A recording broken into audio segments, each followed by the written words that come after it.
I've got Dami Zayn crying tears, real tears in the real human world right now because of how fly I am. And I'm not even trying, but it was kind of unintentional. So imagine if she's crying, imagine what the people who didn't even know what they were going to expect when they saw me. What imagine is this how guy they saying? were moving.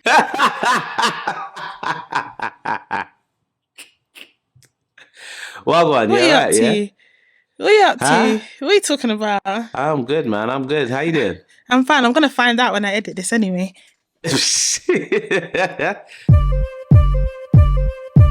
Wagwan peeps, it's Venom, what you saying? Alongside my home slice, Dami to the Zane. When she and I get together on the poddy, ask anybody, the vibes are insane. Join our family and feel free to come by. We on Apple Podcast and Spotify. Yeah. New drop on the way every Monday at 6. Tune in and come see what we unpick. Wagwan peeps, it's your boy Venom in the building alongside the one and only my home slice. Dami Zayn. See it there? All rejuvenated, all refreshed, feeling 110% in it, Dami. No. Dami's feeling rough, I'm feeling rough. My rough is different. I'm carnivaled out, guys. I went both days and both days were different movies, but they were a movie nonetheless. I'm definitely aware that I'm an old man because I went with my younger brothers, and not that they were outdoing me. Everyone was the same. But I mean, outdoing you. Don't lie. nah, they really weren't. But when I tell you, my knees, when I woke up today, my knees were screaming at me. Oh, damn. And that's how I knew I was old. I said, yo, what go on? Why am I? Oh, yeah. I've been stamping for like miles for 2 days. Because, you just be stamping. Yeah. So, yeah. But it was good. It was good. I had fun. I let my hair down. I was topless. All of that. I don't even have the gains as well. Like, usually I'll be like, no, I'll do it with the gains. Innit? This is pre-gains. I only just started going back to the gym. The pre-gains body, I was like, yeah, man, I'm outside. So you did free the nipple. I hear it. Free the nipple. Both days. Liberating. Yeah, it was vibes. Nah, I love that. I was outside this weekend as well. I was very much outside. And I'm not suffering because of that. I'm suffering because, do you know what it is? I think I was outside, but I was like, when you get back really late. So I was getting back really, really late, and that meant that I wasn't sleeping, getting enough sleep in. Okay. So I think that brought my immune system down, giving room for me to get sick. So now, fair enough. Yeah. So now I'm having like what's it called? Like flu-like symptoms, and hopefully it's not COVID. So yeah, you're dealing with the consequences, but there is brand new COVID out there, innit? There is. I don't even know what the symptoms are, or what the differences are, or if it's even different, or if it's just, you know what I mean? Yeah, all I know is that your girl is suffering. So I'm not gonna. Yeah, you're sounding all different. Yeah, I'm not even gonna be able to give you the vim that I normally give. You know, the normal like. Alright, so let me come with all of my smoke then today. No, I got time for that. I got time for that. I will give back. I might be sick, but but the snot will between the snot and the sniffles. She's still gonna bring the fire. The sniffles haven't come yet. It's more, I've got my whole body's aching, which is what tells me it's not a cold. Because I don't think it's COVID. Only because you sniff like every once in a while is why I'm thinking it ain't COVID. Sorry guys, it's gonna be annoying. I'm really sorry, but again, I'm not sorry. Like, this shows dedication. The fact that I still came on here feeling like death. Yeah. But like my whole body's aching. It doesn't hurt to swallow. I haven't started coughing or anything. Just in case the viewers are wondering.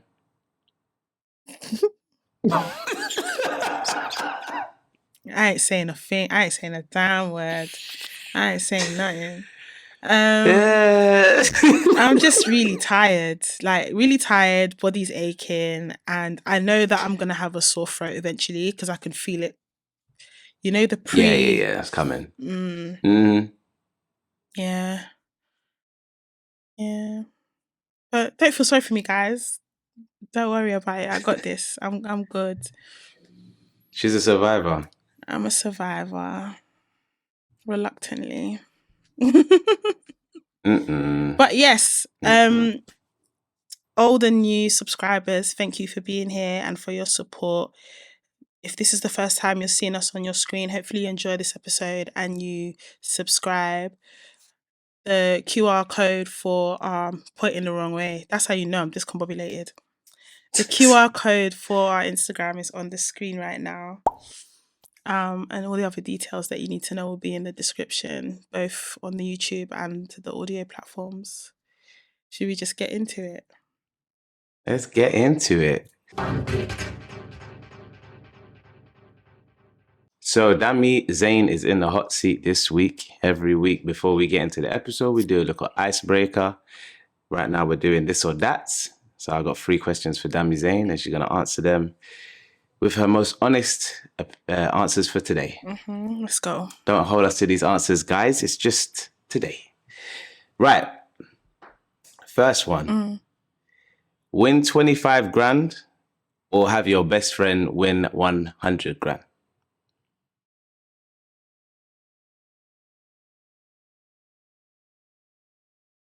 I'm winning 25k. There you go. Because he lives on that. 20. What? Man said 22. I was going to say 22 for question 2, you know. Question. I don't know where the 20 came from. Maybe for the grand. Question 2. Let your parents access all your browsing history from all the sites. Or let your boss access all your browsing history from all the sites. My boss. Okay. More trusting of your boss? Do you have I'm guessing you have a good, a jovial relationship, a banterful relationship? Anything that I check on my browsing sites is not going to harm my... No, all your browsing sites. Yeah. Anything from anywhere. It's not going to harm my employment, but it could harm how my parents see me. Fair enough. It's keeping it real. Okie dokie. Keeping it real. Yeah, no. I hear it. Okay. Last question. Yeah. Be married to someone good looking who does not think you are attractive, or be married to someone who's ugly who thinks you're absolutely gorgeous.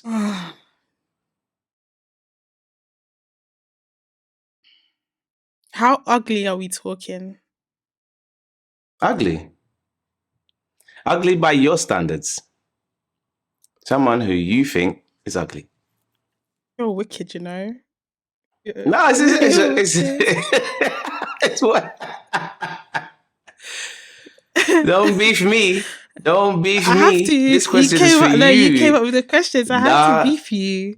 You're beefing yourself. I have to beef you. That's ridiculous. Right now, you're fighting yourself. It's got nothing to do with me. Nah, this is terrible. I guess the ugly guy.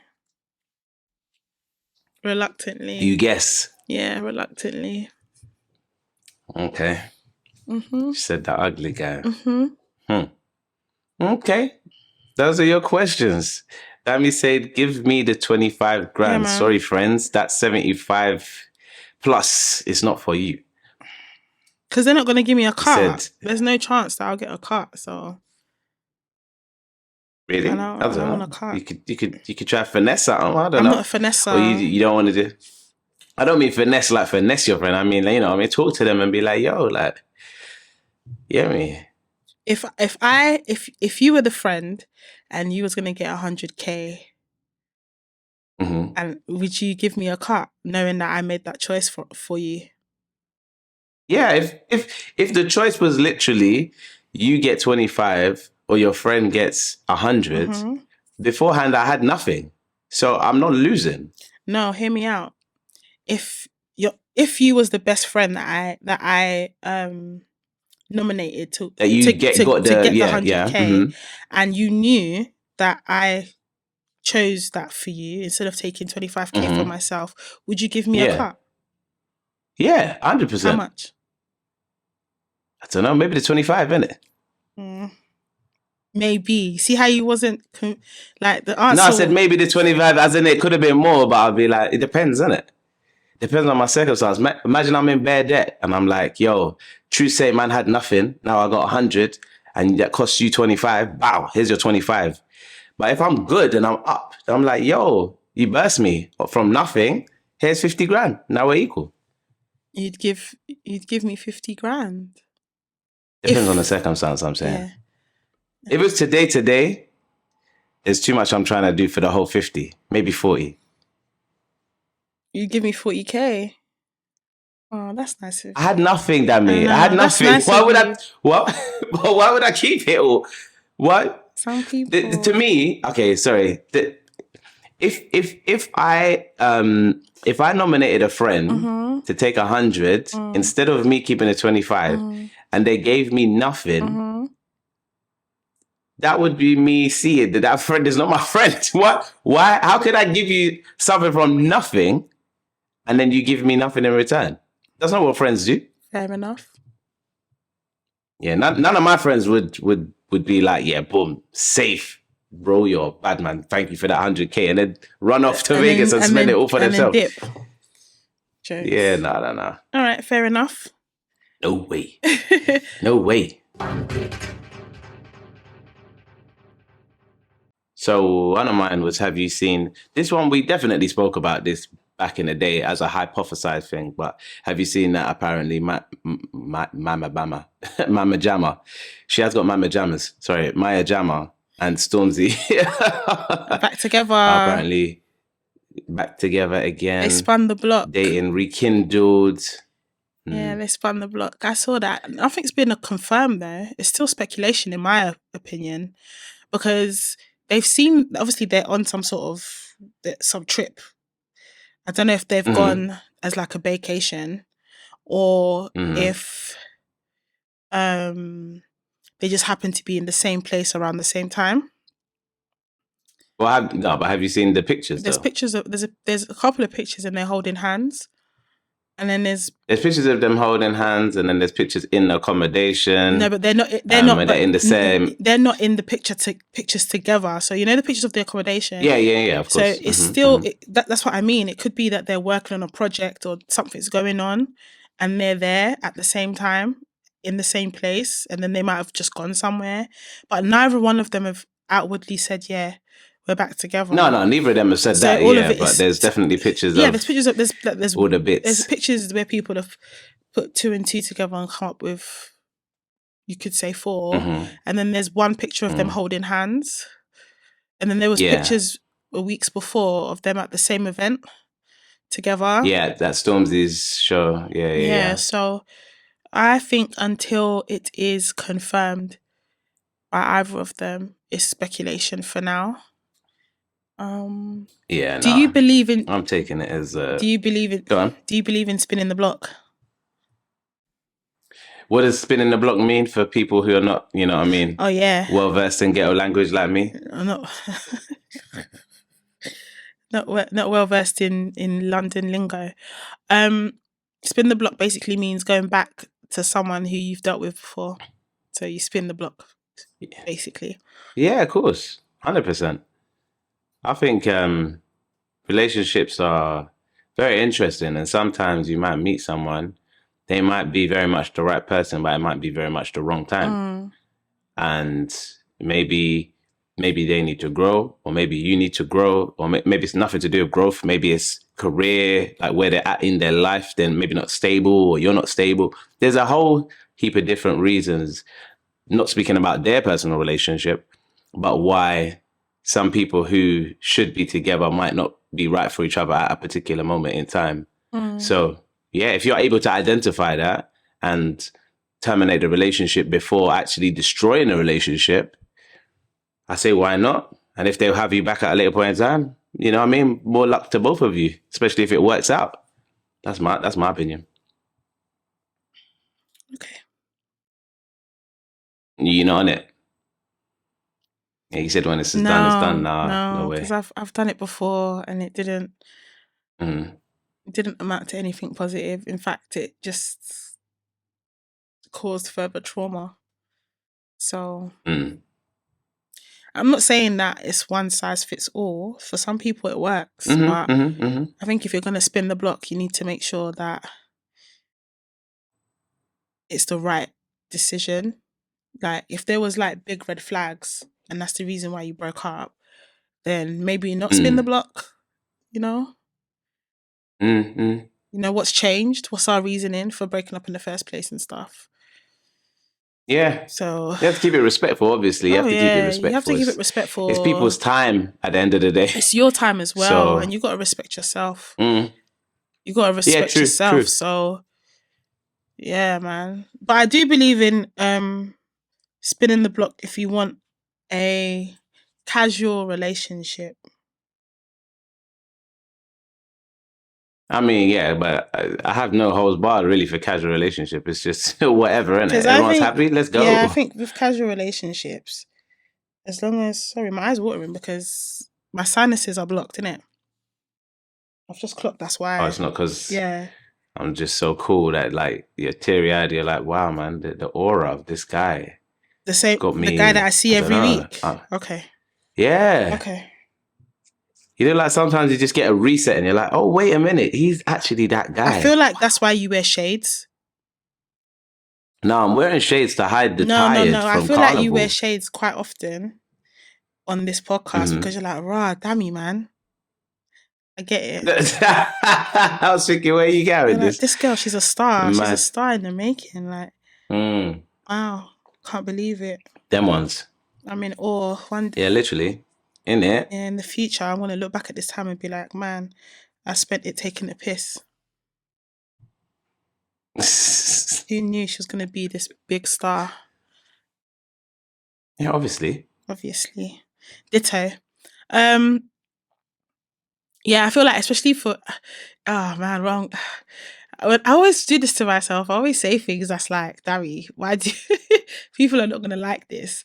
But I think for women, there's nothing wrong. Like, you know, women have urges and desires as well. And, you know, there's nothing wrong with going back to a past... past love instead of, you know... Women definitely do that. And I think there's nothing wrong with it. More than people would like to believe. Yeah, 100%. I don't think there's anything wrong with it. 100%. I don't think there's anything wrong with it at all.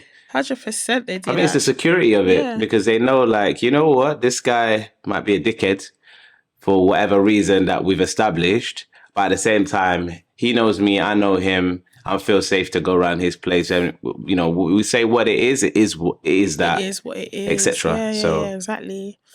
Yeah. And at the end of the day, so long as people feel safe, that's the most important thing. There's no point, like, I also think exposing yourself to as new long as dangers you're reason, honest about things. it. Like, I ain't trying to be with you. It's just this is what it is. Then everyone's an adult and you can make your decision. Like, and they have the right to make their decision if they want to be involved or not. But I think it's cheeky if you do it and they don't even know that you're just doing that. You're doing that to them, if you know what I mean.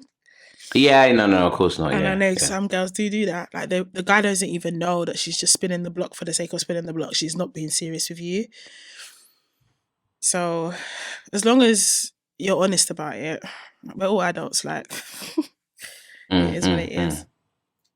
My Have You Seen is not new. It's not new. Okay. And you have seen it because you sent it to me. Okay. But this eye is going to piss me off. Fresh and Fit. Yeah, damn man, getting the kickoff. They've been kicked off the YouTube partnership program. So this means they can't make money from their YouTube. They can still do YouTube if they want to, but they just won't get paid for it, basically. And also, the studio that they use to record have kicked them out. Damn, that's a double whammy, baby.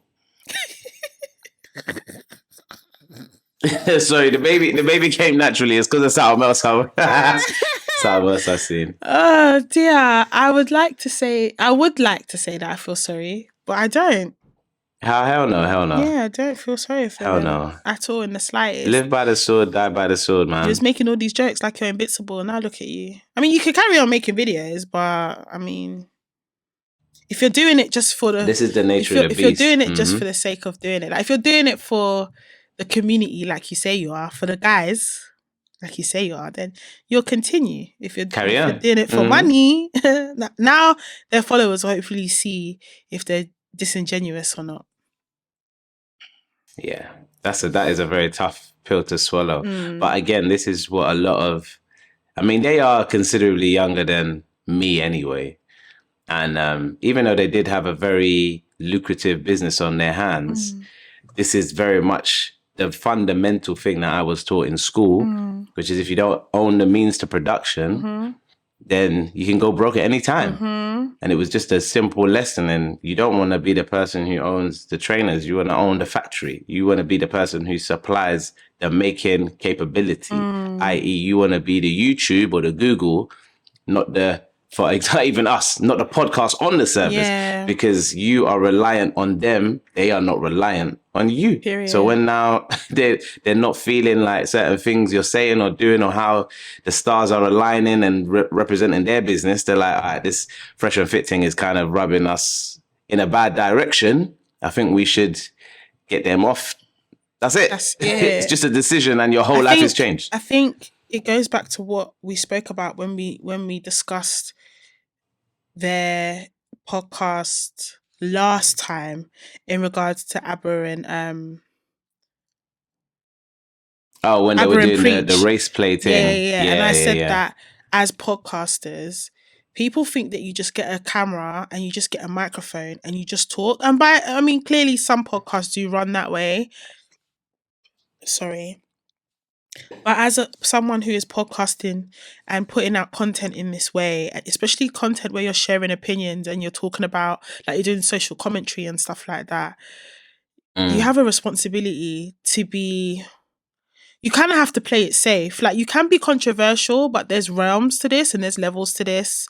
And at the end of the day, you just got to know what topics to talk about, what topics not to talk about, what opinions you can really say, what opinions you can't really say. This isn't a forum where you can just talk as you like, unless, like you say, you own the forum. Do you get it? Like, if you don't own the forum, then you need to learn how to be... What's the word I'm looking for? You kind of have to be safe. You have to be safe. So... serves them right. Yeah, you have to act in accordance to the guidelines out there. You have to. Not that I'm saying that they've like crossed guidelines. I don't know what the reasoning is. We don't know what the reason is, but just from the videos where they were doing a rebuttal to ABBA and Preach, I feel like that is enough. It's got to be somewhere in there. It's got to be somewhere in there. If it's not bullying, like if it's not bullying, there's other things that you can get a page taken down for in there within the realms of like racial bullying and all that kind of stuff. So yeah, they went far in all different directions. So discriminatory it content, was inevitable. Things like that. Like, it was inevitable. It was inevitable, and good riddance.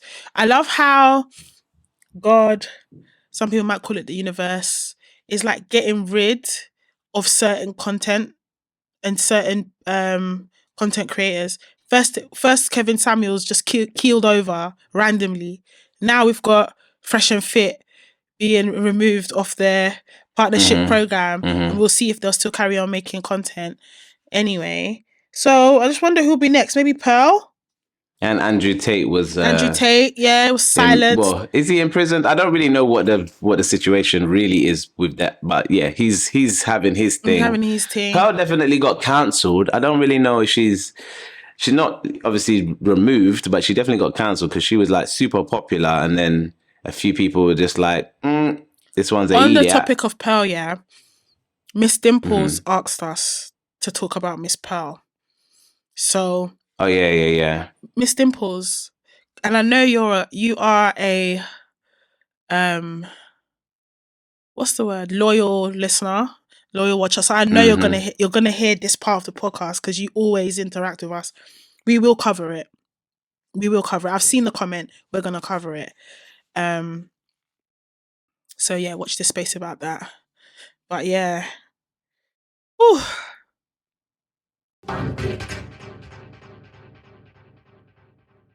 Guys, I am struggling. So I'm sorry if my energy is off, but I just didn't want us to go on another break yet again. So I'm going to try my best to bring the energy, but just know I'm really struggling. But anyway, last week I said something somewhat controversial. I said that I was going to name this episode Black People Should Be Racist. And that's what I wanted to talk about for the main for the topic of the week. And can't even remember what the catalyst for that idea was, to be honest. It was something you said. In the middle of because sometimes, like, you know what I'm like? We'll have a conversation. You'll say something, or we'll get to some sort of a part of our conversation, and I'll be like, boom, that's going to make a good offshoot conversation. And I guess it was something to do with capitalism. I feel like it had something to do with capitalism. It could have been that. Because I started talking about Dr. Umar. Slightly.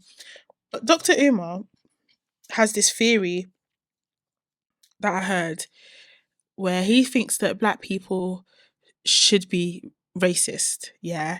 And before I finish this, I don't think he's using the word racist correctly, because in order for you to be racist, you have to be the majority.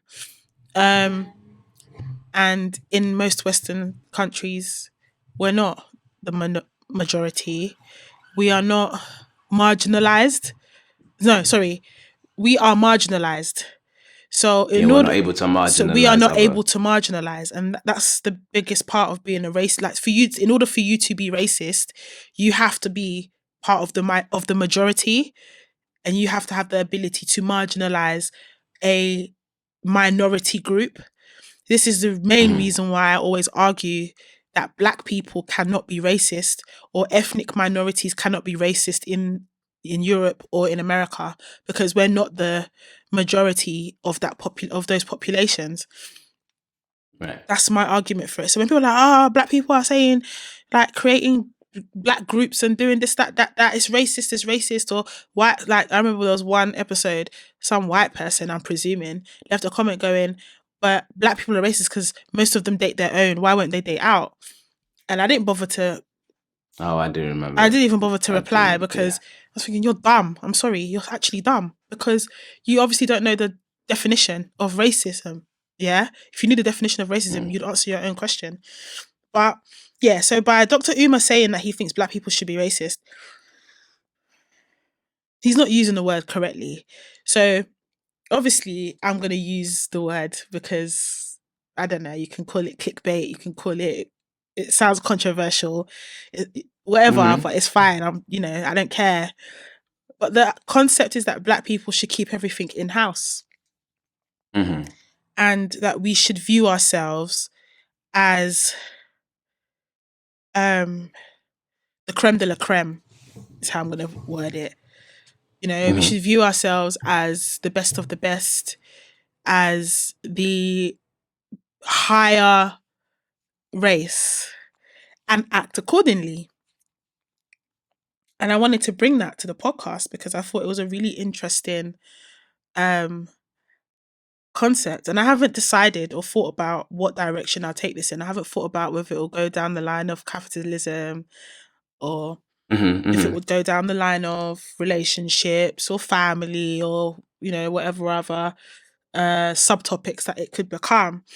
So I thought I would just put that idea out there and just see where we get to. And knowing us, we're going to be telling each other we're going to keep it light. 2 hours later, we've gone down a rabbit hole. So just off, I haven't given you much, but just off the back of that, like, what's the first thing that springs to your mind? The first thing that springs to my mind is that I do think black people can be racist. Oh, sure. Okay. Why? But what's your? That's not obviously what this conversation is about. I just wanted because it's a straight rebuttal. Yeah. So why? So why do you think they can? So I think racism is many different things. That's the biggest or the highest word for the umbrella. But underneath that, there's so many different things. I don't think black people in the West can be institutionally racist, because that requires a majority. But I think you can be exclusionary in an offensive way to other races, or be disrespectful to other races, so you can and people based on their race. That doesn't mean you're being racist. If it's on the basis of race, doesn't mean you're being racist. It means you're being prejudiced. Oh God, I can't pronounce it. You know what I'm trying to say. Discriminatory, all of that, but not racist. Okay. If you don't believe me, you can look up the word racist. It's not a belief thing. It's just how I see the words. That's how I understand it to be. That's how you see the word. But if words have meaning, they have definition. Yeah. And by definition, black people can't be racist. But we can be... in the West. If you're going to go by the definition of the word, we can't be racist. But we can be discriminatory. We can be prejudiced. Because those words don't mean racism necessarily. But their behaviours within racism, if that makes sense. But in order for you to be racist, you have to be the majority. Which is why I said in the West after. Yeah. But you said in the West, you said that we can't be institutionally racist in the West. I'm saying we can't be racist, period, in the West. No, I hear you. Yeah. When you clarified that and you said black people can't be racist because of these things, then I said again in the West, because which is what I said already. Which is what I said already. Yeah. That's no different from what I said, because I said we can't be racist in Europe and we can't be racist in America because we're the minority here, or one of the minority group ethnic groups. But if we're in Africa and then the tables are turned in that we've got other races in Africa with us, we can be racist there. So yeah, but I think when you talk about majorities and minorities in the West, for example, there are communities and spaces where we can become the majority. So in terms of the total population, no, we're not the majority. But let's say, for example, London, So in London, I mean, that's still too big, but yeah. Oh, okay, make it even smaller. Let's say Croydon, South London, Croydon.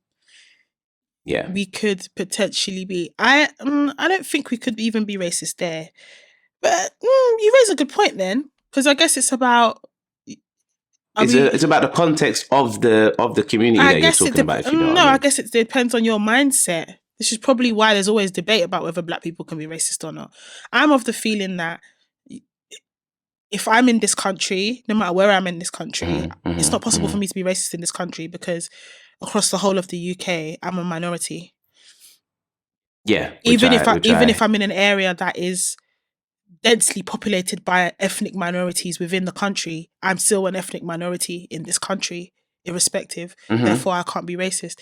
But when I'm in Nigeria now, or any other black-dominated country, and there are other races, and they're now the minority, and I form part of the majority of that country, then I can be racist towards them. But that's what I meant when I said I don't think I get it. Europe or in America, for example, that we can be, and I'm more talking like Canada and Northern America, I'm not necessarily talking about like areas like the Caribbeans and stuff like that. So which form part of America, or like Brazil and that. I'm not talking about those type of places. I'm talking, USA, Canada. No, I don't think we can be racist in those places because we are the ethnic minority. But we can be discriminatory, we can be prejudiced, we can be hateful, we can be rude, we can be anything else but actually racist. Some people even go as far as saying some people take it as black people can't be racist, period, because the term racism was coined off the back of how white people treated us, not off the back of how we treat them.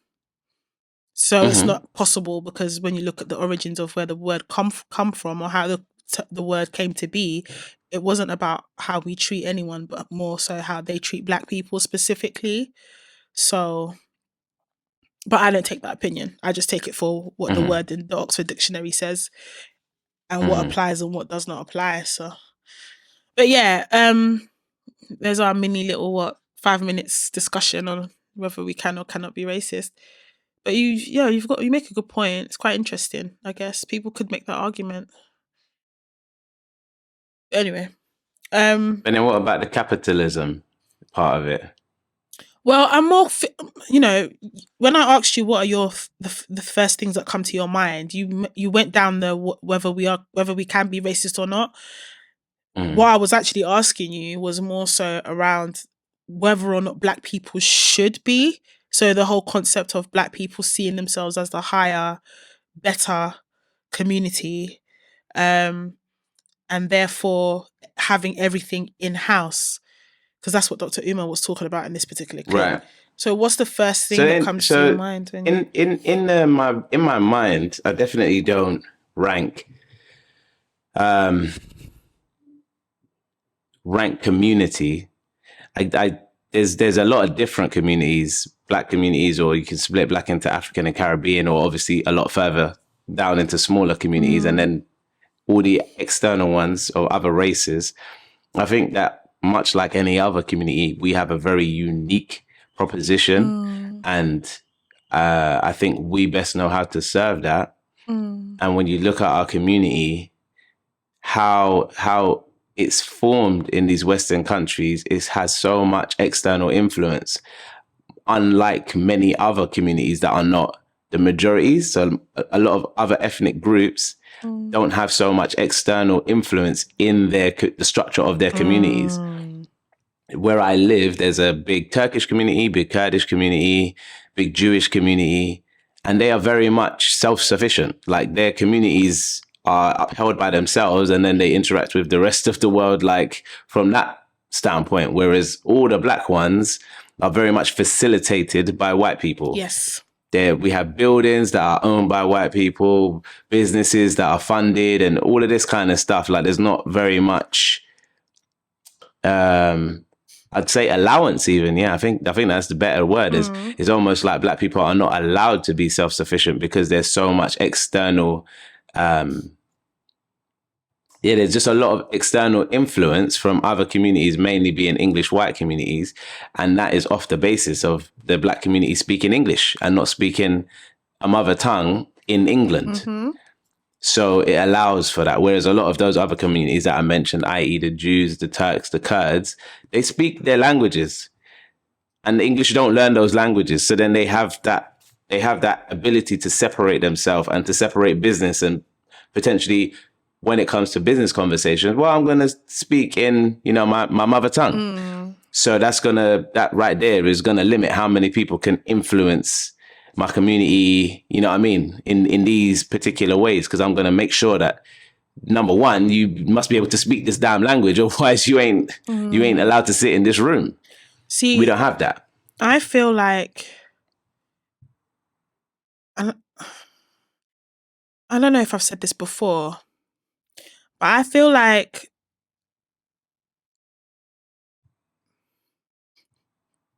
I don't know if it's because I'm not well. That's going to make me talk really wild today. But I just don't give a heck. I don't give a heck, yeah. Go for it. When the drugs wear off, you can say sorry. I'm not going to apologize because this is how I feel. Okay. So, this isn't our country. We have contributed to the country economically, but this isn't our country. So whilst we are trying to carve out spaces within this country, fundamentally, we have a country, we're just not residing in it. And I think black people should redirect their focus rather than trying to fight for carving out space within a country that is not their own, just because we contributed to the economy. And I know I'm really reducing that by saying just because, right? But a lot of us come from countries where the country that we originate from isn't doing very well.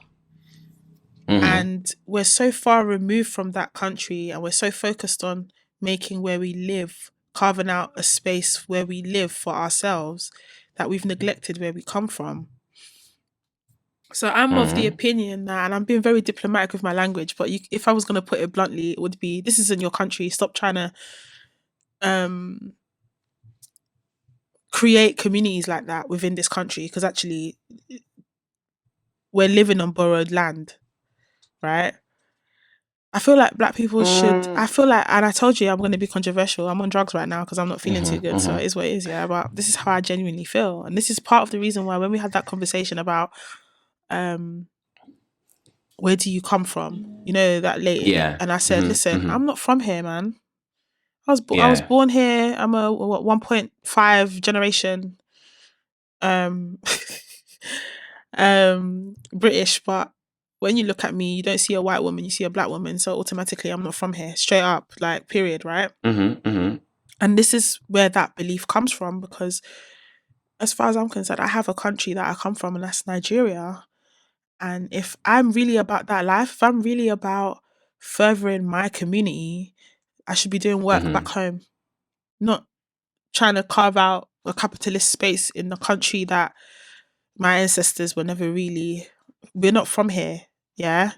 Yeah, but one could argue that you doing work for your country is establishing something here. No, you can establish, of course it is establishing something here. I think what the opinion I have is that we should be respected while we're here, and we should be given equal rights whilst we're here, because we have contributed to the economy. But let's not get it twisted. This isn't our country. Like, if I invite guests into my home, I want them to feel comfortable, because I'm a good host. Mi casa, su casa, you know? Like, feel comfortable. If you want to go to the bathroom, go to the bathroom. I'm not going to stop you. Like, typical human rights, yeah? You want a drink? I'm going to get you a drink. You want to eat? I'll give you food, yeah? Cool. Are you cold? I'll put the heating on. Are you hot? I'll open a window. That kind of thing. I will make you feel comfortable in my home. Do you get it? But it's not their house. Their name is not on the deed. So they should feel comfortable here, because because I believe in human rights and I believe in equality. But why are you fighting to take over my home when you have your own? Why don't you look at your own home? And I actually do genuinely believe that. I feel like a lot of black people were so quick to, like, talk about the black pound, the this, the that within here, the UK. But what are you doing for your home country? Are you like, I only rate people who do things like build schools back home, or they do charitable work back home, because then I know they're about it. Like, they actually want to improve the economy and the capitalist structure of their home. Do you get it? Like, they want to improve education, they want to improve housing, they want to improve something back home. So if they're on their talk here, I'm like, cool, because I know you're doing something back home. But don't come here and be doing fake, I care about black people, black power, black. I don't think, like, you're not doing anything for your home. Like, do you get it? Like, and I'm talking about, I'm flogging my own back, because I don't do anything for Africa. Do you get what I'm saying? Like, I don't really do anything for my country. I think your like initial, not point, but your initial basis was along the lines of, this is not our home. It's not. We're being hosted. Yeah. But I'm not being hosted here. In your opinion. That's the only difference in my opinion. I'm not being hosted here. This is very much my home. I just don't claim it in the same way that a white British guy might claim England. Fair enough. Because I don't feel the same as him with regards to And why is that? Why don't you feel the same? Because the culture reflected here is not the culture that I believe in, as in the food is not what I like. I've grown up a very mixed cultural upbringing, but it's been very representative of Nigerian culture and Trinidadian culture. So that's what I know first. And if I then expand out to look at the UK, I don't see that culture emulated or reflected or like mirrored. So it's very different. I don't feel that what I was brought up. And why is that? Feeling and understanding in this country is reflected in this country outside of my household or my family household. And why is it not reflected? Because it's not the same. Why is it not the same? It's not the same culture. Why is it not the same? Because one comes from Trinidad and one comes from Nigeria. Exactly, because you don't come from here. And that's the point I'm trying to say. Yeah, I didn't say I come from here. I said this is my country, though. I can never claim a country that I don't come from. I don't care. Maybe I'm too patriotic of Nigeria. Yeah. But as far as I'm concerned, this culture, I can't relate to I can relate to UK culture because I grew up here. Yeah. Mm-hmm. But I don't subscribe to it. But I will always, and a lot of Black people will always relate to the culture that they originally come from in the UK, because that's how we are in the UK. We don't call ourselves Black. We don't walk around calling ourselves Black British. Do you know what I mean? Or African British or Caribbean British or whatever it is that they put on those, the application forms or whatever. Yeah. I just take African. We don't go around calling ourselves that. We go around calling our actual native country. So any Black person you go up to, where you from? If you're like, oh, I'm from whatever your postcode is, then it's like, oh, no, not your postcode. Where you from? Oh, I'm from Ghana. I'm from Sierra Leone. I'm from Congo. I'm from South Africa. I'm from, Black people in this country, we don't claim the UK like that. We never ever associate ourselves with the UK like that. That's not how we roll. Circumstantial. I don't think it's circumstantial. I think it's down to the fact that when we come here, when our families came here, or however way that we made it here, they didn't erase where we came from. No, of course they didn't. Well, I mean, right in the beginning they did, but no, they didn't erase where we came from. They didn't erase when our generation and our parents came exactly. here. They didn't do that. Exactly. And that's my point. When it's a case of visas, let me finish. Qualifications and all of that stuff, we claim the UK. Because we were born here. That doesn't mean that, well, those of us that were born here might do that. When it's to our benefit, we claim the UK. Yeah. Don't you think that's cheeky? I think it just shows that we claim the UK. I'm dual. I think that we don't claim the UK as a luxury. I've got dual nationality and I see it as a luxury. I claim it for luxury. I understand that if I was only a Nigerian national, then certain things would be harder for me to achieve. So I understand that I take benefit from the fact that I was given what's the word? Yeah, Nigerian nationalization. The British nationalization. Oh, okay. British citizenship was given to me because I was born here and my mum was born here. Yeah. So I know that I'm taking benefit of that. And if I'm going to be honest with you,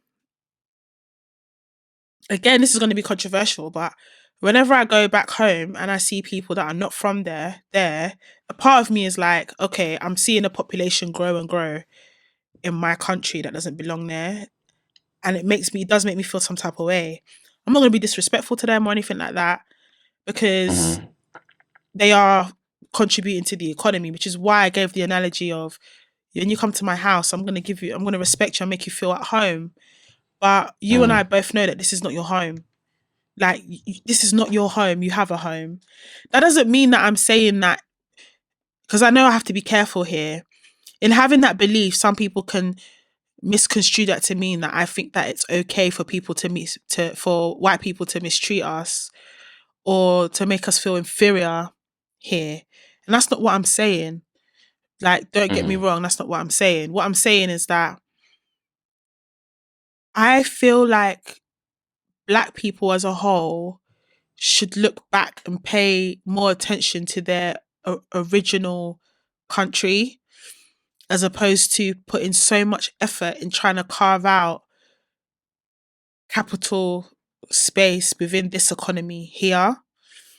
I don't think that we will gain real respect from westernized countries until those westernized countries see that our countries, or where we originate from, is on par with them on an economic front.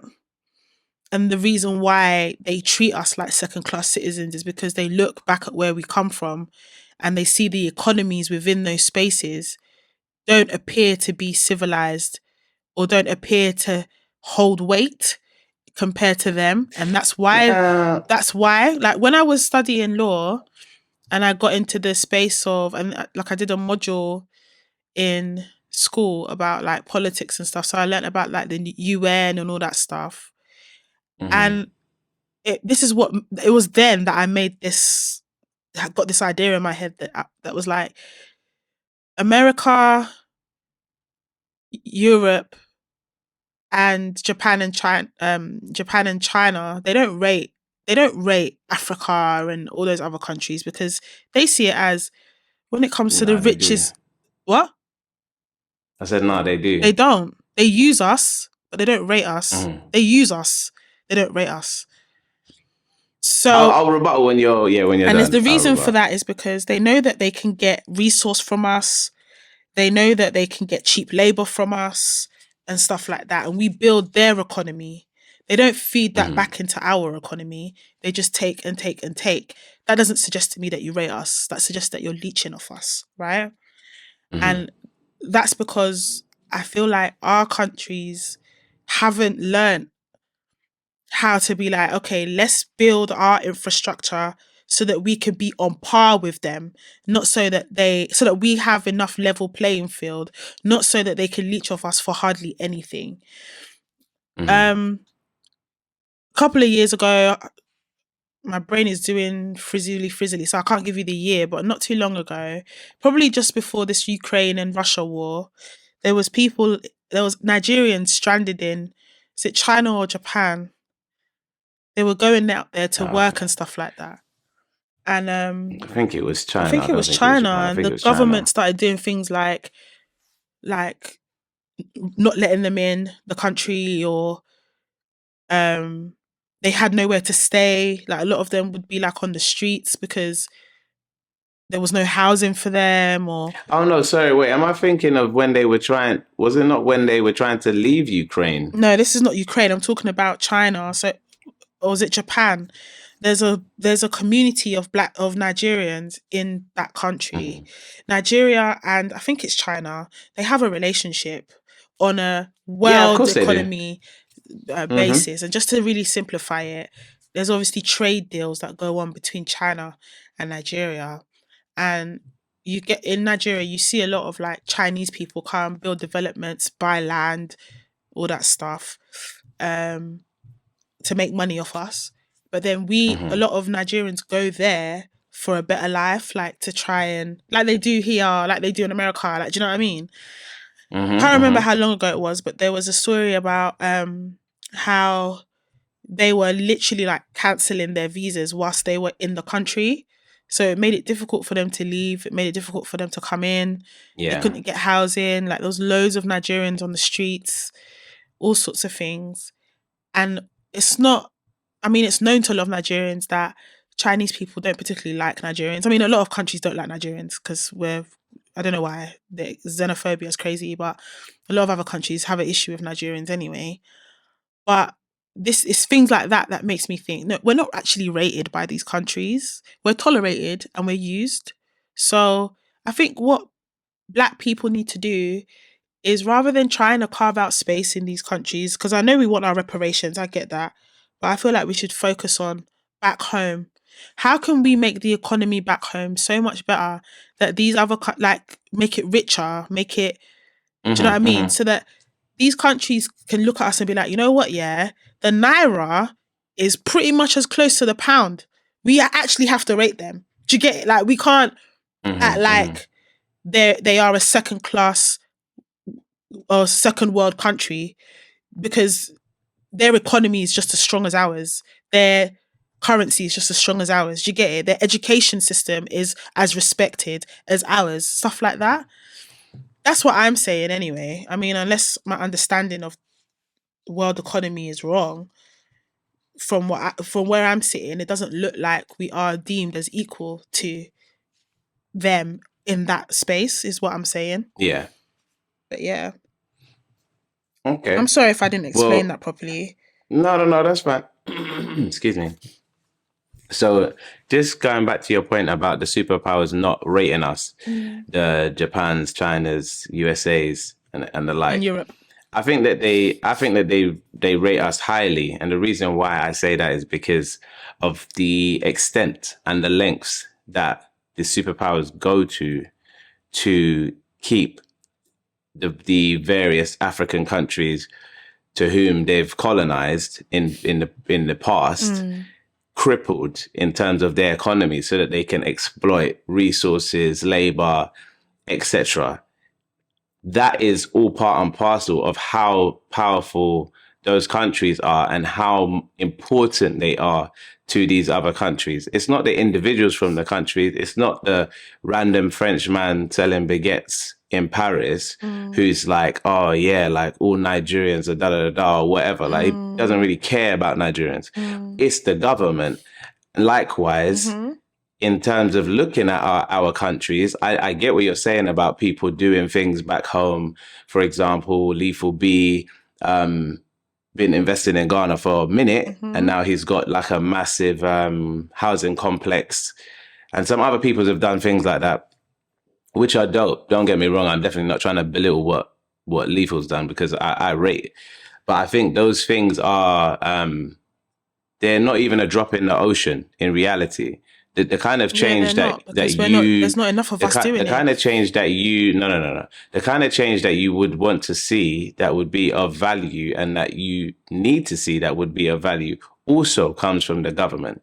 Individuals like our top best 100 rap stars, 1,000 rap stars, still wouldn't be a drop in the ocean if all of them did something, because the amount of people and landmass that you're actually talking about when you refer to literally any one of our countries, but let's just go for Nigeria, for example, it's ridiculous in comparison. So I know the way we look at it is like, oh yeah, Puff Daddy, like he got so much money, or Akon putting on the lights. That's not what I'm saying. That's not I'm not saying that's what you're saying. Yeah. What I'm saying is they actually don't have a drop to put in the ocean in terms of what change needs to occur for those countries to even see change. Yeah. For example, in Nigeria, there's something near, could be up, it could be down, but there's something near 214 million people in that country, which is way more than there is here. In that 214 million people, there are people that are far more educated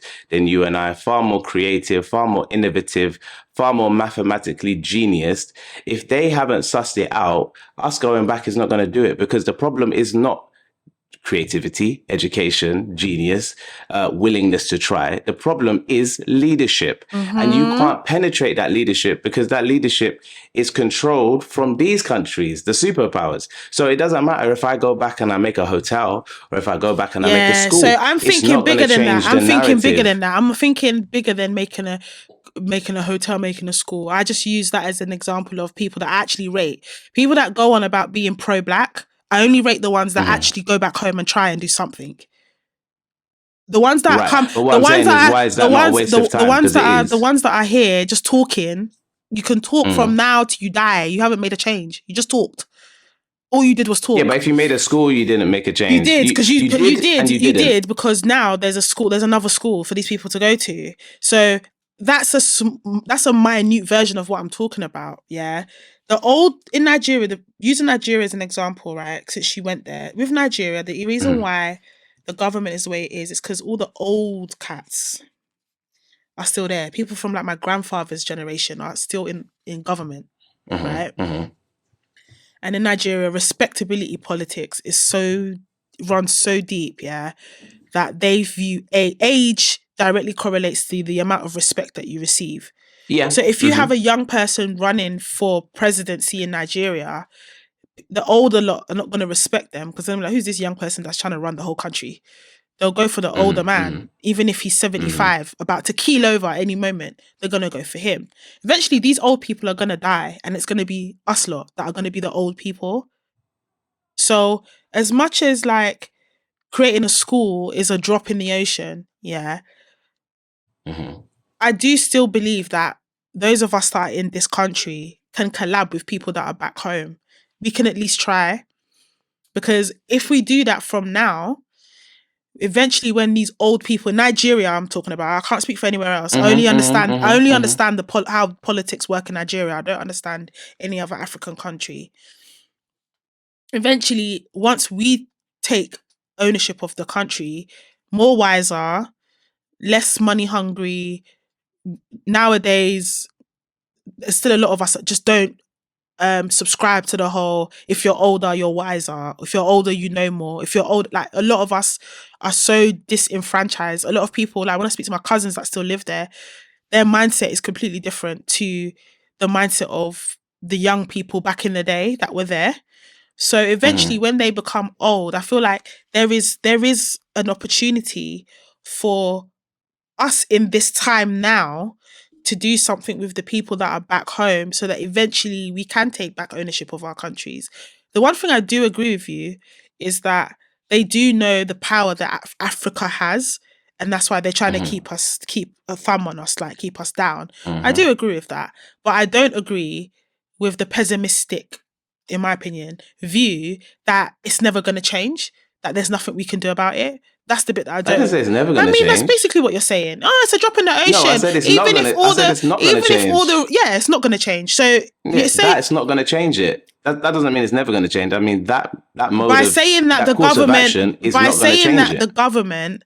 But I've already told you that that's not the only course of action I'm talking about. So I'll just set that aside and just disregard that comment, because I've already said that I use that as an example of the type of people that I rate. The type of people that are pro-black that I rate are the people that actually try and do something. They don't just make an excuse because they don't believe whatever. They're not even going to try. And they're too busy focused on trying to create the black pound in the UK than thinking about how am I going to... Because it's bigger than the black pound. It's bigger than us in this country. It's bigger than that. Like there's, you get it. So the type of people, let's not conflate the two arguments I'm making. The people that are pro-black that I rate are the people that actually try and do something, not the ones that just sit down and talk all day and come up with ideas, but they're not making no movement, right? Yeah, okay. That's one point. The point I'm making about how we could potentially make a change is if people stop focusing so hard on making the UK their country or making America their country, despite understand we need reparations, despite that, focusing so hard on that, when it's like, do you know what? If we actually started making more connections with these smart, creative people back home, like knowing the numbers that are there, right? We could overthrow the government if we really wanted to. Case on point, there was the whole SAR thing. SAR's been dismantled because black people, Africans in Nigeria said enough is enough. And people over here in the UK were advocating so hard, and like they even tried to cut off their internet. People were now in the UK and America reposting and sharing the barbaric things that SAR were doing, to the point where the government couldn't be like, okay, we and bear in mind, Nigeria is about respectability and who's older and who. The young people made such a stand that they were like, okay, we're going to have to dismantle. Do you get it? So it's not, I'm not talking small chicken change, create one school in one village and you think you've done a thing. I'm talking, we need to connect more with our home country rather than focusing so hard on, I'm from here. I don't care about the UK, because even if I'm from here, it's not going to change the fact that on a government level, they actually don't rate us. The fact that they know that what we are capable of, they know what we have, and they think and the fact that they know that they have the gall and the capacity to keep us down means they don't rate. Yeah, because they already have the people in place. Yeah, they don't. They already have access to the right people. They don't like us. They don't rate. And I'm sorry, I don't want to be I don't want to be claiming a country that clearly doesn't like me and my people. They tolerate us. They don't like us. I don't need to care so much. It depends. It depends what you call a country. If you call a country its government or its strategies across the world at the moment, when I'm talking about, because when you're looking at things like the black pound, the black pound is very necessary. I think the black pound is definitely a good investment, because the black pound and the concept behind it directly facilitates and uplifts potentially the lives of black people living in this country, which is a very real thing. There is no infrastructure for black money and black business in this country. That's a very serious and real thing. There needs to be. A black pound facilitates that, the idea at least, and then it gives way to make a community much like the Kurds and the Turks. And even though it's in a very different capacity, in a very financial capacity, it still does that. The black pound doesn't detract from anything that's happening in Africa, that other initiatives that people may invest in. We're never going to get the black. We're not going to get the black pound if we can't even get our own home countries together, and that's the point that I'm trying to make. No, but the thing is, as far as I'm concerned, people in the UK aren't going to get our home countries. No, together. they're not, because they don't care. All they care about is trying to carve a space in a country that we originally don't come from. No, and that's it's just the because point. it doesn't require us. Is the point? It does require us. The whole notion of thinking that it doesn't require us is the issue that I have in the first place. Like, okay, so why do you believe it requires us? It requires us because that's where we come from. That's where we come from. I come from Nigeria. So eventually, I should be looking at how I can make my country a better place. Not you should. But why does it require you? Is what I'm asking. Because I come from there. That's where I actually come from. It require I've answered your question. You? I've answered your question. It doesn't answer your question. To me, I've answered your question. Whether you like it or not, that's the answer I'm giving you. So it might be the answer I'm getting, but it doesn't answer the question. The question, as far as I'm concerned, it does. In your opinion, it doesn't answer your question. In my opinion, it does. No, because as far as I'm saying, I understand your question. Help. Yes. Yeah, Nigeria needs help. Why does it require me? Because I'm from there. That's where I come from. So I should be helping that country rather than focusing on helping. If you do not help, it will never succeed. Is the point you're making? If as a collective, all of us Nigerians don't help our home country, then our country will never succeed. Every time I go to work and I pay taxes, I am furthering the British economy.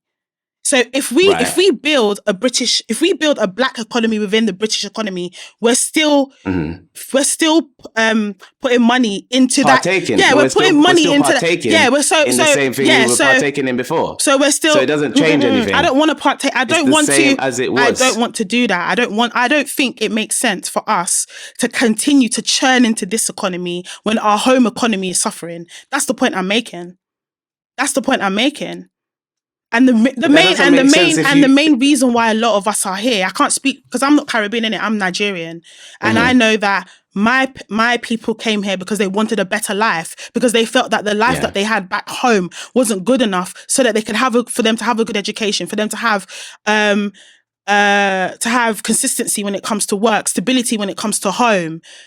Safety, all these things that people want for their life, for them to have a comfortable life. People didn't feel like they could have that back home in Nigeria. So they came to here, or they went to America for a better life. Okay? So for me, I see it as I wouldn't be here if Nigeria was as it's supposed to be, then most of us wouldn't be here, as in Nigerians wouldn't be here. So rather than us focus on coming to a whole new country for us to have a better life, why is our focus not, how do we make Nigeria a space where it will be a place where we don't have to rely on these people and hope that they give us citizenship for us to have a better life? Why can't we be in a place in Africa where we're on a level playing field when it comes to the economy, when it comes to education, when it comes to work, when it comes to the access to healthcare, when it comes to housing access, when it comes to work opportunities? By creating the British pound, I hear what you're saying. I'm not saying it's a bad idea. I'm just saying that I think our priorities are in the wrong place. I think that rather than people hoping to create a black pound within the UK, why can't we focus on making our own currencies where we come from stronger, so that we don't have to rely on these people, and even more so, we don't have to fight this whole racism thing. Because in Nigeria, no one can be racist to me in Nigeria. That's where I'm from. That's why when I go there and I get off the plane, I feel like I'm at home. Because I'm like, everyone, I look left, I look right. Majority of us are black. Majority of us are Nigerian. So, I mean, what racism are you going to do to me here? None. Right. I wouldn't have to worry about institutionalized racism if back home wasn't so higgy-haga.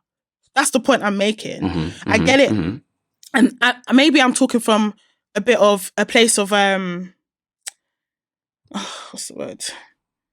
Privilege, because I know that the reason why my family, for example, are here It's not because of anything like, oh, we needed you for the economy, we needed you to help us build this, that, and the other, or we were brought here for slavery. We came here because we felt that our country wasn't good enough to give us the you provisions. came by choice to do work because there was job opportunity, and that's probably probably why growing up, my parents always instilled in me that, Damn, you're not British, you're from Nigeria. They didn't want me to forget that. They didn't want me to claim this country. It's not my country.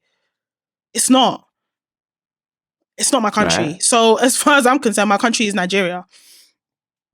That's why you get a lot of Nigerians, even if they came here, they start making plans to go back, start building houses and stuff and trying to recreate the safety that they have here back home, like start building loads of houses and, like putting money into their space back home so that when it comes to retirement, they'll be claiming their retirement money from the UK and they'll be going to go back. Do you know what I'm saying? And let's call a spade a spade. I'm going to be very honest. I see it as they're using the system. They're using the fact that they have nationality here in the UK and they've worked here and they've built up a pension. They're using that to create a better life for themselves back home. And if that was happening in Nigeria, if the tables were turned, I'm not going to lie to you. I'm going to be very real with you today. I would be like, I don't feel that's fair. Do you get what I mean? Like, you've come to my country to better your life, yeah? And fair enough, you spent 65 years working and you've paid taxes for 65 years, but what, so you're just going to piss off and go back to your home country and be, you know what I mean? Like, I can see why some people might feel that way is what I'm trying to say. So from my perspective, even if you don't agree, from my perspective, with my background, with my context in terms of how my family got here and how I was raised, this is not my country. Nigeria is my country. The focus shouldn't be on carving out space here in a country that doesn't belong to me, because I'm still going to be funneling into the economy that does not even support us, help us, or anything like that. If anything, I'm keeping the wheels turning in the UK. Why am I not focusing on keeping the wheels turning in Nigeria and improving the Naira? Is what I'm saying. Okay. Do you get it? And that's the reason why. That's the reason why I rate people that actually try, no matter how small. I'll come back to your point. Their attempt is, they still try. Do you know what I mean? And I'm flogging my own back because I should be trying. Right? So I hear what you're saying, but for me, at the end of the day, even with what you've just said, to me, the Black Pound is still that first step in the right direction. Okay. Reason being, because the Black community itself needs financial numeracy and literacy on a level beyond where it currently resides. Our thinking in that domain is very basic. Yeah, I agree. Very basic. Yeah, I agree. And I think that we need to be upskilled in that department exponentially. That being said, if you have this circulation of Black money, which is not new money, just the same money that everyone is already spending, but now you're guiding it, funneling it towards Black businesses, you're now creating power amongst brands that had no power before. And they were just surviving or they were profitable. Now they actually have power. When they now have power, they're able to disrupt the market. Maybe they're like, you know what, we've got enough research and a good enough product. Maybe we can open this up to the masses and make this not a Black product, but just a product for people and get even more money. And then from a position of power as a company, that's how you now influence government, because government don't do anything for themselves. They do it for government. Simply lobby all of these companies that want this one has tobacco and they're like, look, this is the price I need, this is blah, blah. And then they tell the government what to do. That's all the government does.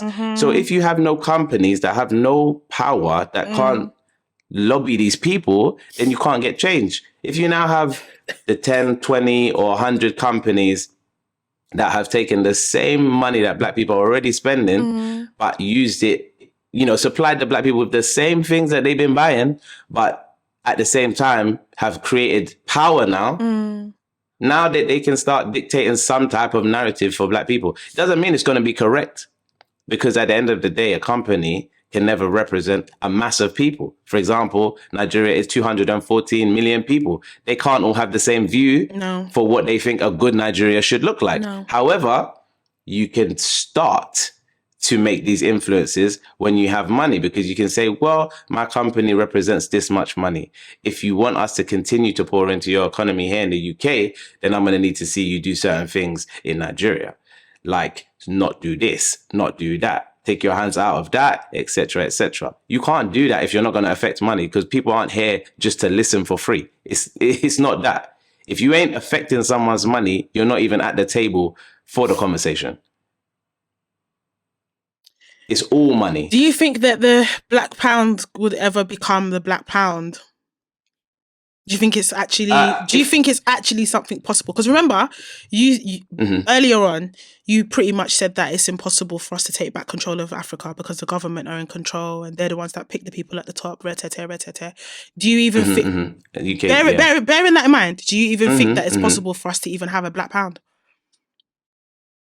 The vision is? Yes, 100% in the UK. Yes. Even though you know that the government is actually the ones that are in control, and you know that institutional racism is a thing.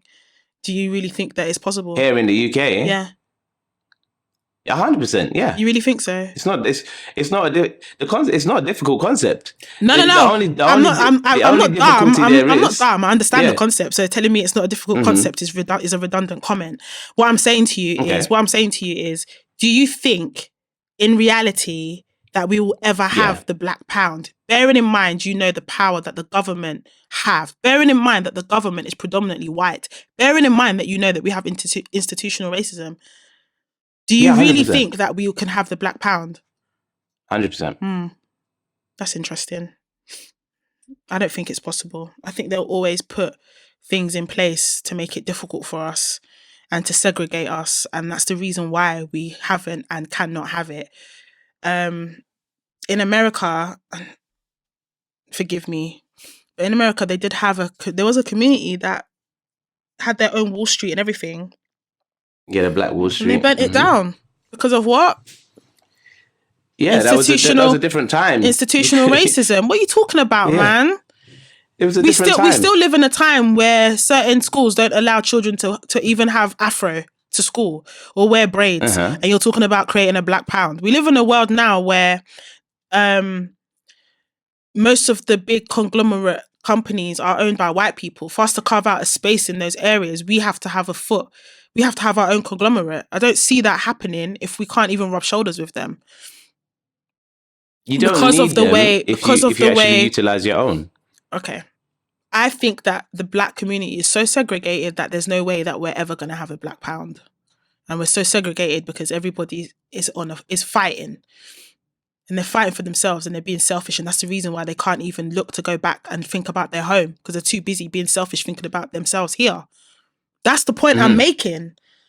Black people are so segregated, and that is by design because of racism, that even black people turn against their own people when it comes to business, when it comes to creating spaces like this.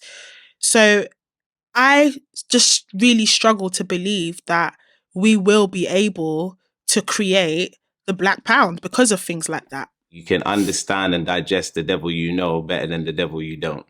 Not having boots on the ground in Nigeria, that's our fault that we don't understand the devil. Yeah, no, but not having boots on the ground in Nigeria, trying to instigate change is very, very I don't know what the right word is, but it's like a fantasy, and I understand why it seems so appealing. The black pound is the fantasy as well. No, it's not. 100% because I think it is.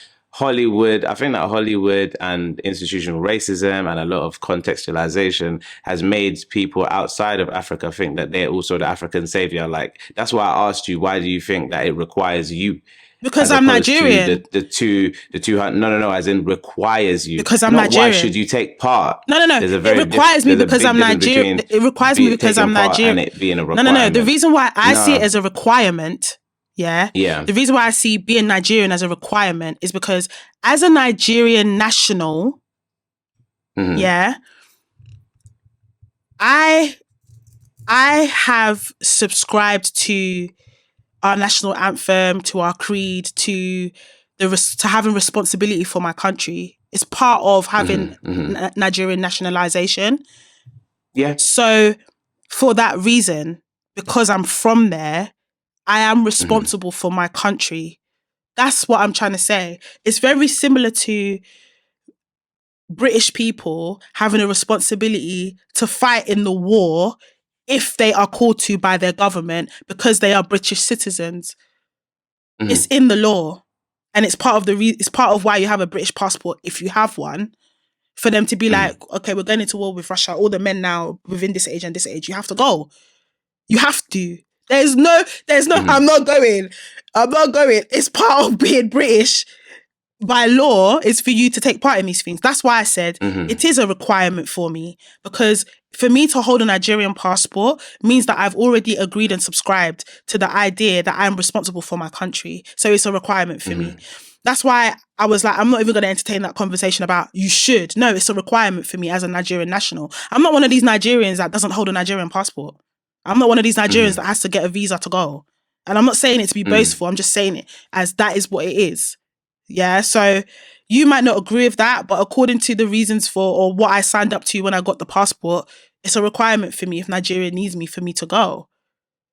Do you understand? So it's not me trying to just be patriotic. It's just it is what it is, legally speaking. I'm just trying to say that Nigeria doesn't need you in order to fix its problems, is what I'm saying. Then you should have said that rather than it's not a requirement. That's what I said. A requirement is using the term. Why is it required for you? Is a different meaning to me. Then it doesn't need you. Whereas in terms of opinion, fact wise, I do think it's a requirement for me because of what I already explained. Needing, I do think I am needed there. I do think I'm needed there because I can use what I've learned here. And the lifestyle that I've been able to see and how I've seen the UK be run and all that, and be like, hold on a minute, in Nigeria, there's a space for this, there's lack of that, do you know what I mean? I'm open I'm able to see things that people that live there and have never moved, never been anywhere else, all they know is the corruption of Nigeria. I have the privilege of certain things that I've seen. I have certain wisdom that they don't have that would be beneficial to them. So they would need people like me to go there and collaborate with the people that have lived there all their life, who are smart, who are creative, to be like, let's put two heads together, or however heads of us here, and do something back there. Which is why I brought the SAR thing up and stuff like that. I understand what I'm saying is problematic because there's loads of white people that say, why don't you go back to your country and do what you like? If you don't like it, go back to your country. And I know that I'm very aware that what I am saying supports that mentality, which adds to the racism that we experience in this country, or microaggressions that we experience in this country. I totally understand that. But I'm also of the view, when people say that to me, I'm also of the view of, if this country goes to shit, this is your country, you know. I have somewhere else that I can go to, because this isn't my country. For me, it's all about mindset and how you look at it. I'm of the mindset that I reside here, I've taken benefit of this place, great, but I have a home, and that's Nigeria. So, do you know what I mean? I don't even have an English name. I don't even have an English name. All I have is an English British passport. I don't even have an official English name. If you look at my birth certificate, there's not one Elizabeth or anything like that on there. Like, there's not, like, it's I'm Nigerian through and through. So that's why I have that view of, we were laughing about it recently. We were like, if we have to go to war, we're not going. I'll just go back to Nigeria. The fact that you can say that, the fact that you could just say that means, you are aware that you're actually not from here. like that. No. I'm not disillusioned about where I am from, and I'm not disillusioned about where I belong or where I call home. All I'm saying is, this is also my country, and anything that anybody can get here, I can get here too. And I don't have to fight for it. I don't have to justify anything. No, you don't have to fight for it because you don't have to fight for it because it's mine. Because even though you are living in this home, you have every right to the same things that the people that live here have. And that's why I use the home analogy. You have every right to it, the same way that everyone else has. But that's why I say I'm not a guest, because a guest has a cut-off point. No, in my house, if you want to come here, you want to sleep, go and sleep. You want to eat, go and eat. Open the fridge. Yeah, but if you want to open the fridge, You want to go? Like, Yeah, and then they say, oh yeah, the piggy bank is over there too. You can crack it if you want. I take the change. If you like.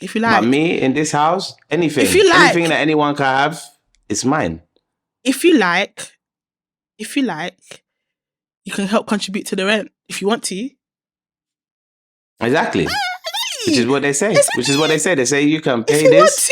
You can have this. That room can be yours. I said, yeah, I'll take it. That's why I said, if you're a good host, you would understand the analogy of if I have someone staying in my house for however long they're staying. Mikasa sukasa, if I'm even saying that right. Yeah? To be honest, when people ask me where am I from, I don't say British. I only say British on application forms because I have a British passport. And I'll be very real. It's easier for me to say that I'm British because then there's less things for me to have to prove. If I put on a job application that I'm Nigerian nationality, then I have to start proving that I have right to stay, right to work here, right to this, right to that, blah, blah, blah. So I've got a British passport. I'll just slap on there, yeah, I got a British passport because I have. So I take benefit from that. But please don't get it twisted. Like, my name is Oluwadamilola. That's my name. I am not from here. This is not my country. When you look at me, you see a black person, that automatically tells you that I'm not from here. Let's just keep it real. Let's keep it a buck. And I'm very proud of the country that I come from. Hence why I hold it so much. Hence why I'm very much a Nigerian babe. Very much a Nigerian babe. So that's why when he said what he said, I was like, yeah, I can. And it's no different from what I said when we spoke about the where are you from incident. People didn't like what I said then, but I stand by it. That's probably why I said I wouldn't have been offended. If you ask me where am I from and I tell you, and I probably wouldn't have answered British in the first place. I would have just been like, I'm Nigerian. Oh, how did you get here? Well, I have nationality. I have British passport here. I'm a British national, but ethnicity-wise, I'm Nigerian. The blood in my veins, there's no English blood in my veins. There's no British blood in my veins. I have no English features. So that should tell you all you need to know. I have a right to be here though, because I was born here and I've educated here and I work here. I funnel into your economy, so I have every right to all the things that you do. And that's just how I see it. I think the Black Pound is a good idea. I don't want you to think that I don't think it's a good idea. No. I just feel that it's a good idea. I know you know that. I'm just letting you know that I know that. So exhausting talking to you sometimes, honestly. I know that it's a good idea. However, I also know that focusing on creating a space here, in my opinion, isn't better than focusing on how we can make our country, our original countries, a better place so that we don't have to focus on this place, so that we can go back. And that's why I rate like Ghanaians and stuff compared to like Nigerians, because them lot, their economy is so good to the point where they're now a tourist location. It's got to the point where you try and buy tickets for Ghana for certain times of the year, your wallet will feel it. You know, we've got people that are not from Ghana who go and relocate to Ghana. I know someone I went to uni with. She's half Ugandan and I think half Nigerian. She's moved back. She's gone and relocated to Ghana. She's not even from there. She's gone and relocated there because she sees that the economy in Ghana is good enough. It's a lovely country. It's good enough for her. The economy there is good enough for her to be like, I can live here and I'll be comfortable. I want Nigeria to be like that. I want all of Africa to be like that. That's the point I'm making. Yeah, I shouldn't have to rely on UK. I shouldn't have to be like, I need to be in the UK for me to have good education, for me to have good good healthcare.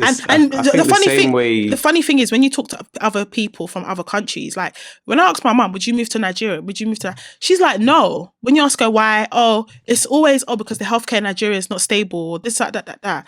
That's quite sad to me. You can't even go back to your own country because certain things isn't stable and you feel like you have to be here and you're here and you're not even enjoying it anyway. Community here is trash. There's no sense of community here. There's no feeling like you're at home. I don't feel like I'm at home in this country. That's maybe you don't feel like you're at home in the UK. Maybe that's why I'm so strong on this. I don't feel like I'm at home in this country. I feel like I'm an outsider, even though I hold a British passport. Yeah, There's I something don't. I think that's the, yeah. I feel like every day I'm reminded that I'm not from here. All the time. All the time. Yeah, no. All the time. I definitely can't relate. All the time. But when I go definitely back can't to relate. Nigeria, when I step off the plane, yeah, and I'm in the airport, from inside the plane, most of the time, everyone on the flight is black, apart from the flight attendants. Mhm. Yeah. From in the plane, I'm like, yeah, I'm going home. When I get to Nigeria and I step off the plane, I'm like, oh, and I look and I'm like, I'm not a minority here. I don't have to fight to have a voice. I don't have to put on a facade. I don't have to pretend to be a certain type of way, to be more palatable to the majority. I don't need to worry about my opinions offending anyone too tough. I don't have to keep correcting people on how to pronounce my name. I don't have to explain where I'm from. I don't have to dress a certain type of way. I don't have to worry about the food that I bring to work being looked down upon like it's something nasty. There's so many things that I just don't have to think about because it's normal. It's the norm back home. Walking down the street, walking down the street, everyone looks like me. So I don't feel any type of way. I don't have to worry about walking into an establishment and worry about what type of microaggression am I going to experience today. Not saying everybody in Africa is nice and lovely. Like there's tribalism in Nigeria, like there probably is in other countries. Yeah. There's classist issues as well. So there's that. But at least when it comes to where I belong, I don't have to worry about... I feel like I belong when I'm back home. In this country, I'm going to be very honest with you, I don't feel like I belong.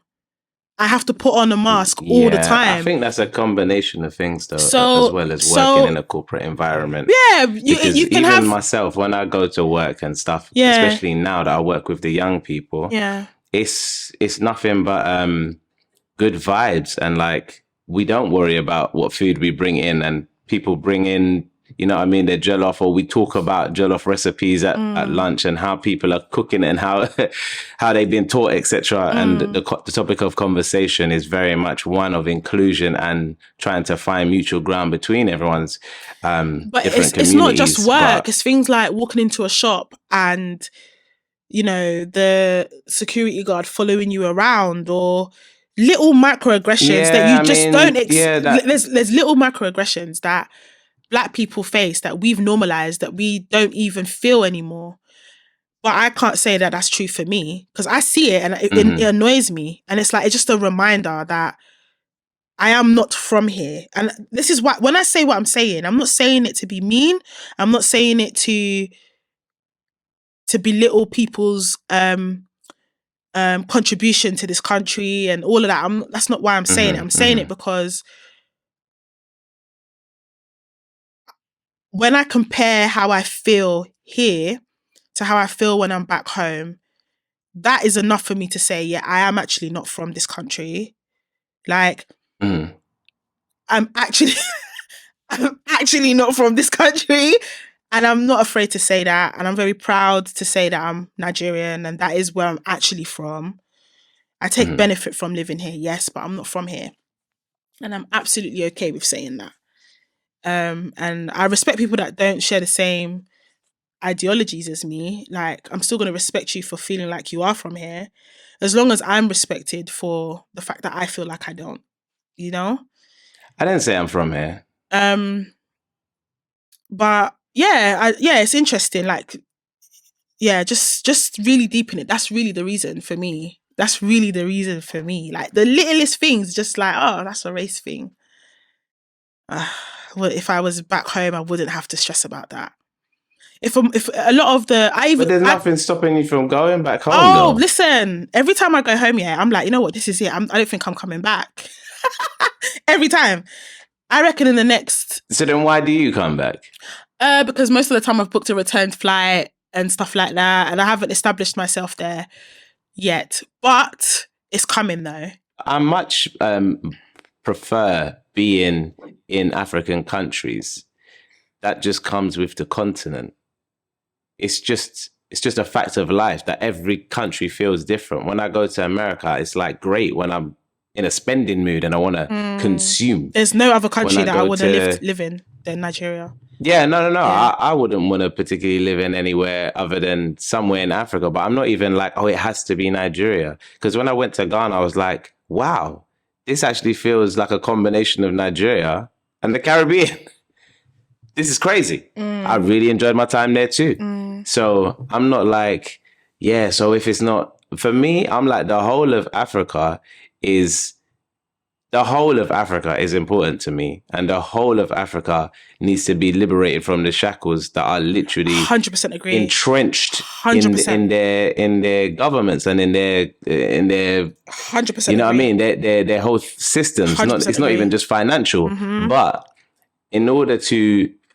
I believe in order to do that, you have to make use of the tools that you have. Just like how you use your British passport to your advantage when it just means, there's convenience here. That's right. The same way you need to use the British currency to your advantage and establish some wealth, because at this point in time, the currencies are outweighed. So a pound here will go so much further over there. So if you're making literally millions of pounds here, then that is doing big boy damage back home. So I don't understand why it's not in anyone's best interest, no matter what you're trying to achieve. I feel like you can do that without creating the black pound, though. There's plenty of people. There's plenty of people in this country, black people in this country that make really good money. Yeah. And they always have been. And they go back home and do what they got to do. Like my dad, for example, makes very good money and he's got multiple properties back home. In fact, like I said before, he likes to spend half his time here, half his time there, to the point where I'm convinced this man is going to just go and not come back one day. I keep asking him, Dad, you're just going to Nigeria. You're shipping this there. You're shipping that there. You're building this there. Are you sure? He's like, no, damn. But I'm being selfish. I don't want my dad to leave me. Do you get it? But then I deeped it and thought, if he goes, I probably will go back as well at some point. Because I've known from early that I will not die in this country. I will go back to where I'm from, and that's where I'm going to be laid to rest. That's where I'm going to spend definitely the later years of my life back in my country, where I feel like I'm at home all the time. I don't have to worry about. I don't have anxiety around little things like I'm going to go and buy makeup, but they're going to have my shade. Like little things like that just remind you every day that. You know, or I want to buy my native food, for example. I have to go to special shops to buy a gege bread. I can't just go to Tesco and buy a gege bread. Like, I want yam. I think they actually do a gege bread in my Tesco's, you know, but I'm in East London. They do hardo bread, but hardo bread and a gege bread are not the same. Yeah, they're not that different, but they are also very different. It's not the same. They're not the same. Like, they're not that different, but they're not the same. I have to go to certain mega stores to get Scotch bonnet in the supermarket. Scotch bonnet, you know. Scotch bonnet. I get Scotch bonnet anywhere I go. It's very different for us. Our day-to-day is very different. The Tesco near me, they don't do Scotch bonnet. The Tesco Express, you know, the Tesco Express, they don't do Scotch bonnet on my side of town. And I'm in East London. Yeah. I have to go to African shop or Asian shop the Scotch bonnet to go and get what I need. Like, they just about started selling. Yeah, I got a lot of Asian shops. They just about started selling Maggie cubes, and I'm not talking the white, the white palatable. You know what I mean? Like original African. Yeah, the real dusty. Break it between your thumb and your finger. Doing like this and doing real sauce. Then original. Before it was just a bottle. It's just a bottle. Salt Bae. Yeah, before it's just the bottle Maggie that you can get, the sauce. Nah, and that one you liquid Maggie. Liquid Maggie, you can't season with that. That's more of a the food the food is cooked and I just need a little extra. So I never use liquid Maggi. But to season chicken or meat, you can't use liquid. Like, this is not soy sauce. This is not soy sauce. That's what I'm trying to say. Like, in Nigeria, if I go to ShopRite or any other supermarket, everything that I need is there. You know? So, like, I was into someone recently that obviously I live alone. Everyone knows that now, that's been supporting us for ages. I live alone, and a lot of the time, I don't eat Nigerian food all the time because it's not that accessible to me. Buying certain things is not as accessible as you think. when I go to my parents' house, because they like to go to what's that market? There's a market. Anyway, there's a market here in East London, and they like to go there to get to buy yam in bulk, Scotch bonnet in bulk, okra in bulk, like all of that. Yeah, they'll buy it in bulk, and then when I go visit, they'll give me some because, and for them to even have to go and buy it in bulk. They can't just, when it run out, I'll just quickly pop to the supermarket and buy it. It tells you all you need to know. If not for those ethnic minority shops, them Asian man shops, how much of your African food would you get? For the fact that we have to go to the world food aisle to get some of the stuff that we would use, down to all-purpose seasoning, it's not in the normal seasoning aisle of your supermarket. It's going to be in the world food aisle where the Caribbean food is. Supermalt is not in the normal drinks aisle. It's in the world food aisle. That says all you need to know about this isn't our country. We are other, not from here. You see what I'm saying? It's things like that makes me say what I'm saying, in that they've made concessions for us. They tolerate us.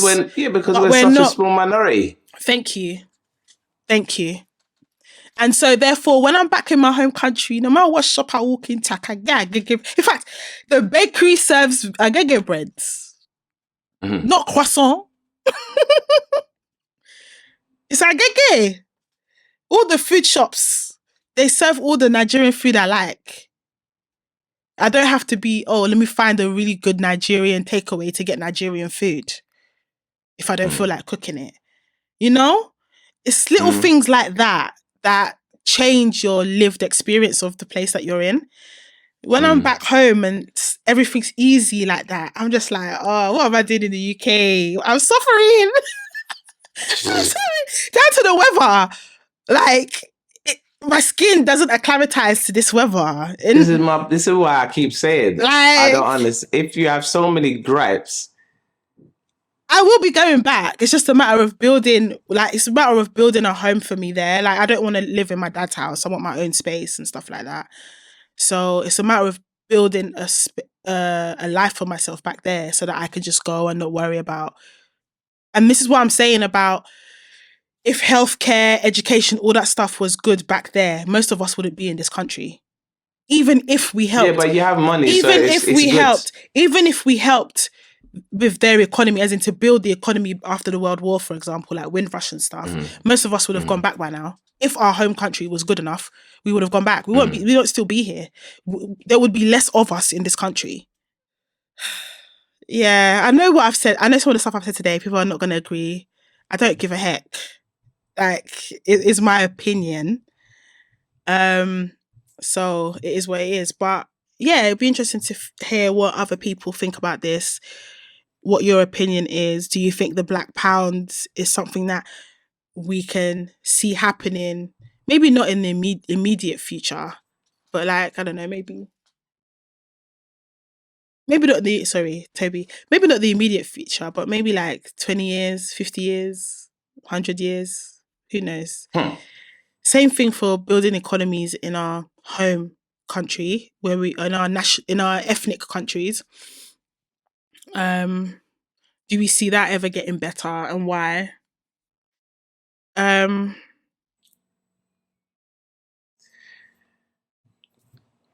do you think Black people are capable of being racist? That's the other thing that we didn't quite agree on. Yeah, we did touch on that, yeah. Yeah.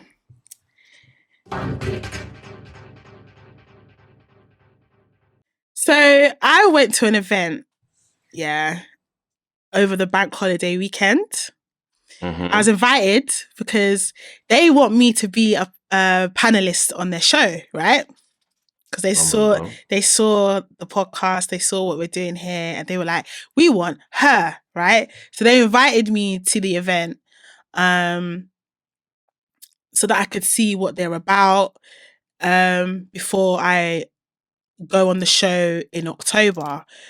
The name of the company is called Co-C Chats. So I'll tell you a bit about them. So basically, it's Black owned, because we only align ourselves really with Black owned companies. What they do is they have, it's quite an intimate setting. They do it in like a cinema, right? And they have a topic that they've lifted from a Black program or movie.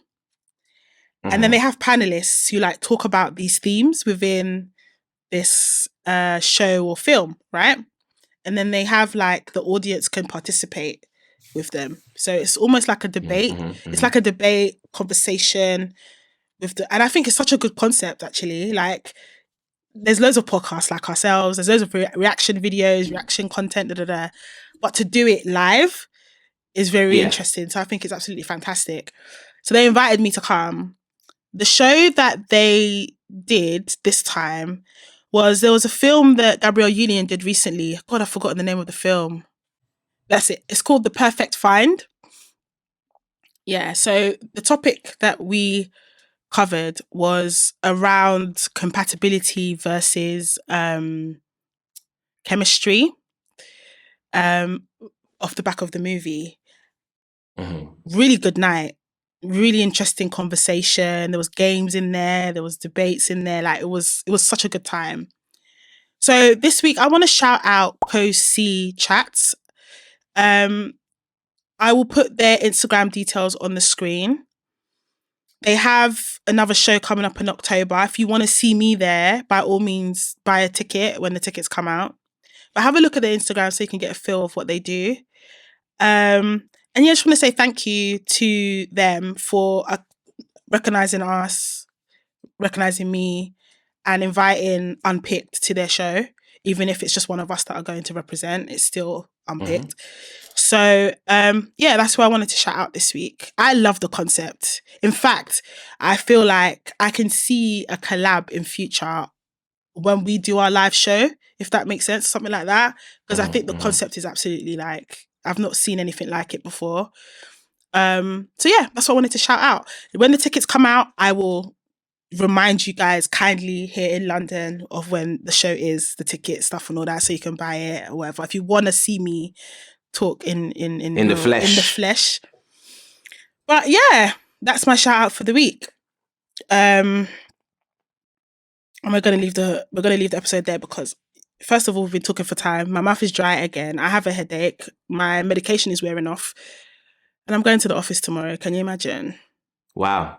It's just life. You're doing bits, boy. It's too much.